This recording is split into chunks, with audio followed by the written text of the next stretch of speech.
नमस्कार दोस्तों, आपका स्वागत है आपका अपने YouTube channel achievers online coaching में। दोस्तों, आज मैं आप लोगों के लिए बहुत ही बड़ी खुशखबरी लेकर आया हूँ। जी हाँ दोस्तों, फाइनली देखिए आज झारखंड सरकार ने वैकेंसी दे ही दिया। जी हाँ दोस्तों, झारखंड सचिवालय जिसका हम लोग तैयारी कर रहे हैं उसका वैकेंसी आ गया है। दोस्तों, आप सभी वेट कर रहे थे कि वैकेंसी कब आएगा, लेकिन देखिए अब वैकेंसी आ गया है। मैंने कहा भी था कि आप लोग अपना तैयारी को गति दीजिए। तो दोस्तों, अब तैयारी को तन और मन पूरे निष्ठा के साथ में तैयारी करना है और इस बार नौकरी लेकर ही रहना है। जी हाँ दोस्तों, इस बार जॉब लेकर ही रहना है। तो देखिए दोस्तों, विज्ञापन संख्या देख लीजिए 5/2021 से झारखंड सामान्य स्नातक योग्यताधारी संयुक्त प्रतियोगिता परीक्षा 2021। तो चलिए इसको विस्तार से देखते हैं। इसका सिलेबस क्या है और इसका सीट क्या है, इसका अप्लाई कैसे किया जाएगा, इसका परीक्षा शुल्क क्या होगा, सबको देख लेते हैं। तो सबसे पहले दोस्तों, इसमें कितना सीटें हैं उसको हम लोग देख लेते हैं। देखिए इसका कौन कौन सा पद के लिए निकला हुआ है। देखिए सहायक प्रशाखा पदाधिकारी, इसके लिए देखिए टोटल सीट है 384। जी हाँ दोस्तों, सहायक प्रशाखा पदाधिकारी के लिए टोटल सीट 384 है। उसमें अनारक्षित को 163 दिया गया है और महिला लोग के लिए 8 है। उसी में से जितने भी बचेंगे वो पुरुष का सीट होगा। और देखिए अनुसूचित जनजाति के लिए 48 सीट है। इसमें एक आदिम जनजाति और 2 महिला को दिया जाएगा। और अनुसूचित जाति में 51 है और महिला के लिए 3 है। अत्यंत पिछड़ा वर्ग के लिए 45 है। इसमें महिला को 2 सीट दिया जाएगा। और दोस्तों देखिए पिछड़ा वर्ग के लिए 39 और आर्थिक रूप से कमजोर जो है उसके लिए 38 सीट दिया गया है दोस्तों। और देखिए इसे खेल कोटा में अलग से, और अंधापन जो दृष्टि बाधित है वो लोग के लिए, और बहरा लोग के लिए, अनिश्चकता, बौद्धिक निशक्ता, ये सब के लिए अलग अलग सीटें दिया गया है। तो दोस्तों देखिए हम लोग देखिए सहायक प्रशाखा पदाधिकारी में 384 और देखिए कनीय सचिवालय सहायक इसके लिए 322 से दोस्तों, और प्रखंड आपूर्ति पदाधिकारी इसके लिए 245। और देखिए प्लानिंग असिस्टेंट के लिए टोटल 5 सीट दिया गया है। इसका जो परीक्षा शुल्क है, परीक्षा शुल्क देख लीजिए 1000 रुपया निर्धारित किया गया है। और जो झारखंड राज्य के अनुसूचित जनजाति अनुसूचित जाति के अभ्यर्थियों के लिए परीक्षा शुल्क 250 रुपया है। और जितने भी अनरिजर्व और ओबीसी सभी के लिए 1000 रुपया परीक्षा फीस है। ये तो रहा परीक्षा फीस। अब आगे देखते हैं इसके लिए क्या क्या प्रमाण पत्र चाहिए, योग्यता क्या चाहिए, ये सभी चीज़ हम लोग अभी देखेंगे। देखिए यहाँ पर आइए, देखिए जितने भी पद दिया गया है सभी के लिए किसी मान्यता प्राप्त विश्वविद्यालय से स्नातक या समकक्ष डिग्री होना चाहिए, यानी कि ग्रेजुएशन पास होना जरूरी है, तभी ये फॉर्म को अप्लाई कर सकते हैं। तो चलिए आगे देखते हैं। देखिए इसके लिए न्यूनतम शैक्षणिक योग्यता क्या होना चाहिए। अभ्यर्थियों को आयोग में आवेदन प्राप्त होने की अंतिम तिथि तक स्नातक समकक्ष उत्तीर्ण होना अनिवार्य होगा। स्नातक अथवा समकक्ष यानी कि ग्रेजुएशन पास होना जरूरी है। अर्थात शैक्षणिक योग्यता निर्धारण के लिए ऑनलाइन आवेदन देने की अंतिम तिथि की आधार तिथि माना जाएगा। यदि कोई अभ्यर्थी स्थिति तक निर्धारित योग्यता नहीं धारित करता है, यानी कि पास नहीं करता है, तो आवेदन भरने के लिए अयोग्य समझे जाएंगे। जी हाँ दोस्तों, ये अयोग्य घोषित किया जाएगा। वो आवेदन नहीं भर सकता है अगर इस जो तिथि निर्धारित किया गया है तब तक वो परीक्षा में उत्तीर्ण नहीं होता है, मतलब ग्रेजुएशन उसका कंप्लीट नहीं हुआ है। तो चलिए आगे देखते हैं और क्या नियम दिया गया है। उपयुक्त अनिवार्य योग्यता के अतिरिक्त उसके अलावे अभ्यर्थियों को मैट्रिक या 10वीं कक्षा एवं इंटरमीडिएट +2 कक्षा झारखंड राज्य में अवस्थित मान्यता प्राप्त शैक्षणिक संस्थान से उत्तीर्ण होना अनिवार्य होगा। अभ्यर्थी को स्थानीय रीति रिवाज, भाषा, वेश का ज्ञान होना अनिवार्य होगा। तो दोस्तों देखिए इसमें ये कहा जा रहा है कि आप झारखंड से मैट्रिक और इंटर पास किए हैं तभी ये फॉर्म को अप्लाई कर सकते हैं। और साथ ही झारखंड के रीति रिवाज, भाषा या परिवेश का ज्ञान होना जरूरी है। परंतु झारखंड राज्य के आरक्षण नीति से आच्छादित अभ्यर्थियों के मामले में झारखंड राज्य में अवस्थित मान्यता प्राप्त शैक्षणिक संस्थान से 10वीं एवं इंटरमीडिएट कक्षा उत्तीर्ण होने संबंधी प्रावधान शिथिल रहेगा। देखिए, झारखंड राज्य में जो आरक्षण नीति से आच्छादित मतलब कि जो आरक्षण कैटेगरी के अभ्यर्थी हैं उसके लिए ये नियम शिथिल रहेगा। वो बाहर में भी पढ़ते हैं तो वो फॉर्म फिलअप कर सकते हैं, ये कहा जा रहा है इसमें। चलिए आगे देखते हैं। देखिए खेल कोटा का है, खेल कोटा से भी आप उसके लिए भी अलग से सीट निर्धारित किया गया है। उसमें देखिए जो मेडल प्राप्त रहेगा, जैसे अंतर्राष्ट्रीय ओलंपिक कमेटी एवं उनसे संबंधित फेडरेशनों द्वारा आयोजित प्रतियोगिता में मेडल लिया हुआ है, या भारतीय ओलंपिक संघ उससे संबंधित फेडरेशनों द्वारा आयोजित राष्ट्रीय चैंपियनशिप स्तर की प्रतियोगिता परीक्षा में प्रथम स्थान में गोल्ड मेडल प्राप्त किया है तो उसके लिए अलग से सीट है। और राष्ट्रीय स्तर की प्रतियोगिता परीक्षा विश्व रिकॉर्ड बनाया है उसमें, तो भी ये खेल कोटा में अप्लाई कर सकता है, उसमें सिलेक्शन उसका हो सकता है। देखिए अब देखते हैं इसका अधिकतम उम्र सीमा दिया गया है, इसको आप लोग देख लीजिएगा। इसको अब मैं यहाँ पर न्यूनतम उम्र सीमा को लेकर चलता हूँ। यहाँ पर देखिए न्यूनतम उम्र सीमा 21 वर्ष है। जिसका 21 वर्ष पूर्ण हो चुका है, कंप्लीट हो चुका है, वे ही इस आवेदन को अप्लाई कर सकते हैं। तो दोस्तों देखिए, और अधिकतम उम्र सीमा अनारक्षित अनरिजर्व के लिए 35 वर्ष और BC1 BC2 के लिए 37 वर्ष है, 37। उसके बाद देखिए महिला BC1 BC2 के लिए 38 वर्ष और अनुसूचित जनजाति, अनुसूचित जाति, पुरुष एवं महिला सभी के लिए 40 वर्ष उम्र सीमा अधिकतम निर्धारित की गई है। तो दोस्तों ये था उम्र सीमा से संबंधित।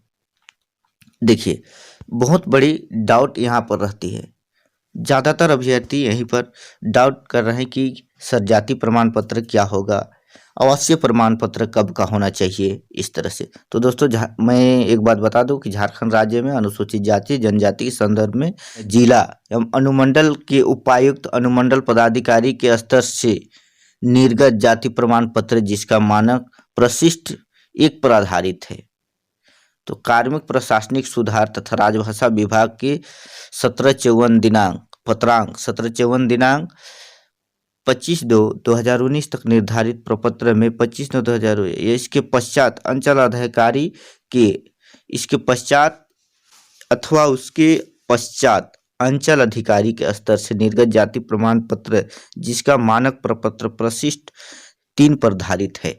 दोस्तों इसमें यह कहा जा रहा है कि आपका 2019 से पहले जाति प्रमाण पत्र अनुमंडल पदाधिकारी या उपायुक्त स्तर की है तो दोस्तों वे चलेगा, किसी भी डेट का है। लेकिन 2019 25/2/2019 के बाद आपका यदि अंचल अधिकारी द्वारा निर्गत किया गया है तो भी चलेगा, लेकिन पहले का अंचल अधिकारी वाला नहीं चलेगा, इसमें यह कहा जा रहा है। देखिए और एक बात यहाँ पर दिया गया है, झारखंड राज्य के अत्यंत पिछड़ा वर्ग जैसे BC1, पिछड़ा वर्ग 2 BC2 के संदर्भ में दिनांक 29/8/2012 को अथवा इसके पश्चात उपायुक्त एवं अनुमंडल पदाधिकारी के स्तर से निर्गत गैर क्रीमी लेयर जाति प्रमाण पत्र जिसका मानक प्रपत्र प्रशिष्ट 2 पर धारित है, किंतु जाति प्रमाण की वैधता समाप्त होने की स्थिति में संबंधित अभ्यर्थी कार्मिक प्रशासनिक सुधार राजभाषा विभाग के पत्रांक 17/54 दिनांक 25/2/2019 के अधीन प्रपत्र 15 में गैर क्रीमी लेयर स्वघोषणा समर्पित करना अनिवार्य होगा, जिसका भी जो वैधता है, जो वैलिड डेट अगर खत्म हो गया है तो इसमें आप स्वघोषणा पत्र समर्पित करना अनिवार्य होगा, जिसका मानक प्रपत्र प्रशिष्ट 5 पर धारित है। चलिए अब देखते हैं स्थानीय निवासी प्रमाण पत्र के बारे में। आरक्षण का दावा करने वाले अभ्यर्थियों हेतु स्थानीय निवासी प्रमाण पत्र देखिए क्या होना चाहिए। आरक्षण का दावा करने वाले सभी वर्ग के अभ्यर्थियों को कार्मिक प्रशासनिक सुधार तथा राजभाषा विभाग के पत्रांक 4650 दिनांक 2/6/2016 द्वारा निर्धारित प्रपत्र में अनुमंडल पदाधिकारी के स्तर से दिनांक 2/6/2016 तथा इसके पश्चात निर्गत स्थानीय निवासी प्रमाण पत्र मान्य होगा। यानी कि 2016 से पहले का नहीं होना चाहिए, वो भी डेट देख लीजिए 2/6/2016, उससे पहले का नहीं होना चाहिए। दोस्तों ये बातें आप लोग ध्यान दीजिएगा। अगर आप लोग के पास ये प्रमाण पत्र उपलब्ध नहीं है तो आप लोग यथाशीघ्र बनवा लीजिए, ताकि आपको फॉर्म अप्लाई करने में किसी तरह का परेशानी ना हो। चलिए इसका अब सिलेबस के बारे में भी थोड़ा जान लेते हैं। देख लीजिए पत्र 1 मतलब पेपर 1 में देख लीजिए भाषा ज्ञान, इसके लिए कुल प्रश्न 120, परीक्षावधि मतलब समय 2 घंटा निर्धारित किया गया है और हिंदी भाषा ज्ञान के लिए 60 प्रश्न रहेगा और अंग्रेजी भाषा ज्ञान के लिए 60 प्रश्न, टोटल 120। दोस्तों इस पत्र में आपको 30% अंक प्राप्त करना जरूरी है। अगर आप 30% अंक इसमें प्राप्त नहीं करते हैं तो दोस्तों आपका प्रश्न पत्र 2 और 3 मेधा सूची में नहीं जोड़ा जाएगा। जी हाँ दोस्तों, 2 और 3 चेक नहीं होगा, ये कहा जा रहा है। तो देखिए दोस्तों ये पत्र 1 में हिंदी और अंग्रेजी वाला प्रश्न पत्र 120 नंबर का, और देखिए प्रश्न पत्र 2 में ये जनजातीय एवं क्षेत्रीय भाषा, आप जो भी भाषा सेलेक्ट करेंगे वो प्रश्न पत्र 2 रहेगा। दोस्तों देखिए ये भी कुल 100 प्रश्न रहेगा इसमें और ये 2 घंटा का रहेगा। आप जो भी भाषा का सेलेक्ट करिएगा उसको ध्यान से पढ़िए, क्योंकि ये मेरिट में जोड़ा जा रहा है। जी हाँ दोस्तों, और एक बात बता देना चाहता हूँ कि हमारे YouTube चैनल पे नागपुरी का पूरे विस्तार से तैयारी करवाया जा रहा है। दोस्तों आप अभी तक इस YouTube चैनल को सब्सक्राइब नहीं किए तो सब्सक्राइब कर लीजिए। देख लीजिए चिन्हित क्षेत्रीय एवं जनजातीय भाषा में 30% अंक प्राप्त करना अनिवार्य है। देख लीजिए इसमें भी जो भी आप भाषा सेलेक्ट करते हैं उसमें भी 30% अंक लाना जरूरी है और मेरिट में भी जोड़ा जाएगा। तो दोस्तों आप लोगों को इस लैंग्वेज पेपर में विशेष रूप से ध्यान देने की जरूरत है। अब देखिए पत्र 3 पेपर 3 में देख लेते हैं सामान्य ज्ञान कुल 150 प्रश्न, परीक्षावधि 2 घंटा। देख लीजिए सामान्य अध्ययन 30 प्रश्न रहेगा इससे, सामान्य विज्ञान से 20 प्रश्न, सामान्य गणित से 20 प्रश्न, मानसिक क्षमता जांच इसमें 20 प्रश्न रहेगा दोस्तों, रीजनिंग कंप्यूटर ज्ञान से 20 प्रश्न और झारखंड राज्य से संबंधित ज्ञान 40 प्रश्न रहेगा। सामान्य ज्ञान में 30% अंक प्राप्त करना अनिवार्य। सामान्य ज्ञान परीक्षा मतलब कि पेपर 3 में इसमें भी 30% की अंक प्राप्त करना जरूरी है। तो देखिए एक बार इसको देख लेते हैं। पत्र 1 भाषा ज्ञान की परीक्षा में न्यूनतम अर्हतांक 30%, इससे कम अंक प्राप्त करने वाले अभ्यर्थियों की नियुक्ति के लिए चयन हेतु असफल अयोग्य माने जाएंगे। ऐसे अभ्यर्थियों के लिए पत्र 2 एवं पत्र 3 का मूल्यांकन नहीं किया जाएगा। इसी तरह चिन्हित क्षेत्रीय जनजातीय भाषा प्रश्न पत्र में 30% से कम अंक प्राप्त करने वाले अभ्यर्थियों को प्रश्न पत्र 3 का मूल्यांकन नहीं किया जाएगा। यदि आप जो भाषा सेलेक्ट करते हैं क्षेत्रीय एवं जनजातीय भाषा उसमें 30% से कम नंबर लाते हैं तो आपका पत्र 3 का मूल्यांकन नहीं किया जाएगा। आप कितना नंबर ले आइए आपको अयोग्य फेल घोषित कर दिया जाएगा, ये कहा जा रहा है। देखिए यहाँ पर परीक्षा का स्वरूप देख लेते हैं। आयोग द्वारा OMR आधारित परीक्षा ली जाएगी। परीक्षा यदि विभिन्न समूहों में लिया जाता है तो अभ्यर्थियों के प्राप्तांक का नॉर्मलाइजेशन किया जाएगा। कहने का मतलब ये है कि अगर परीक्षा में बहुत ज़्यादा कैंडिडेट हो जाते हैं तो अलग अलग स्टेज में परीक्षा लिया जाएगा और उसी का जितने भी नंबर आएगा उसका नॉर्मलाइजेशन किया जाएगा। अभ्यर्थियों की मेधा सूची उनके प्राप्तांक के नॉर्मलाइजेशन अंक के आधार पर तैयार किया जाएगा तथा परीक्षाफल प्रकाशन के पश्चात उन्हें नॉर्मलाइजेशन अंक ही दिया जाएगा। परीक्षा का स्वरूप निम्न प्रकार की होगी। देखिए परीक्षा का स्वरूप एवं पाठ्यक्रम, एक चरण मुख्य परीक्षा एक ही बार लिया जाएगा। तो देखिए और देखिए परीक्षा में सभी प्रश्न वस्तुनिष्ठ एवं बहुविकल्पीय होगा। एक प्रश्न का पूर्ण अंक 3 एक प्रश्न सही करते हैं आप तो 3 अंक दिया जाएगा, गलत करते हैं एक रॉन्ग होता है तो उसके लिए 1 अंक काट लिया जाएगा। भाषा विषयों को छोड़कर अन्य विषयों के प्रश्न पत्र हिंदी एवं अंग्रेजी में होंगे। भाषा को छोड़कर जो जनजातीय एवं क्षेत्रीय भाषा होगा उसको छोड़कर, और दोनों जो पेपर हैं वो हिंदी और अंग्रेजी दोनों में रहेंगे। दोस्तों चलिए आवेदन कब से करना है उसको भी देख लेते हैं। देखिए 15/1/2022, जी हाँ दोस्तों 15/1/2022 के 11 बजे पूर्वाह्न से दिनांक 14/2/2022 की मध्य रात्रि तक आप आवेदन कर सकते हैं। तो दोस्तों इसको 15 तारीख के बाद आप लोग आवेदन कर दीजिए। आवेदन करने के साथ आप लोग तैयारी में लग जाइए, ये नहीं कि आवेदन कर दिए तो हो गया, ऐसा कुछ नहीं है। आवेदन करने वाले बहुत होंगे लेकिन आप लोगों को आवेदन करने के साथ तैयारी करने वाला बनना है।